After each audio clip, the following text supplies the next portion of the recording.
গল্প রাত ৩টার অভিশাপ। গ্রামের নাম ছিল শ্যামনগর। শান্ত নিরিবিলি একটা জায়গা। কিন্তু এই গ্রামের একটা ভয়ঙ্কর রহস্য ছিল। লোকজন বলতো রাত ৩টার পর বাইরে যেও না, কারণ ওই সময় কেউ বের হলে আর ফিরে আসে না। রাহুল শহর থেকে গ্রামে এলো।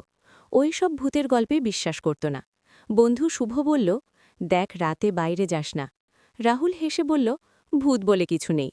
প্রথম রাত সব ঠিকঠাক ছিল, কিন্তু ঠিক ৩টে বাজতেই টিক টিক টিক ঘড়ির শব্দটা অদ্ভুত হয়ে গেল।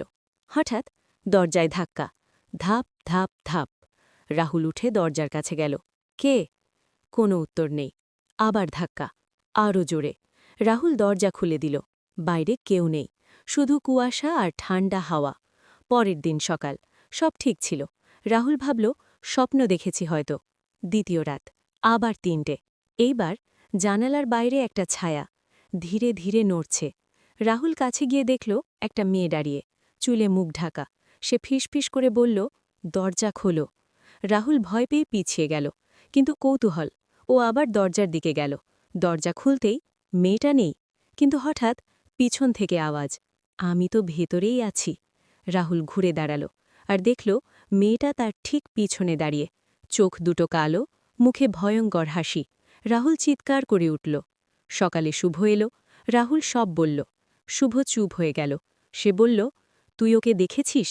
রাহুল বলল, ও কে? শুভ বলল, ওর নাম ছিল মায়া। অনেক বছর আগে ও এই বাড়িতেই থাকত। একদিন রাত ৩টায় ও নিখোঁজ হয়ে যায়। তারপর থেকে ও ফিরে আসে, কিন্তু বেঁচে থাকতে না। তৃতীয় রাত, রাহুল ঠিক করল আজ সব সত্যি জানবে। ৩টে বাজল। এইবার ঘরের ভেতরেই ঠান্ডা হাওয়া বইতে লাগল। লাইট বন্ধ হয়ে গেল। অন্ধকারে একটা কণ্ঠ, তুমি আমাকে কেন ডাকছ? রাহুল বলল, আমি ডাকিনি। হঠাৎ দেয়ালে লেখা দেখা গেল, তুমি এসেছ তাই আমি জেগে উঠেছি। মেয়েটা সামনে এসে দাঁড়াল। সে বলল, তুমি কি আমাকে মুক্তি দেবে? রাহুল কাঁপতে কাঁপতে বলল, কিভাবে?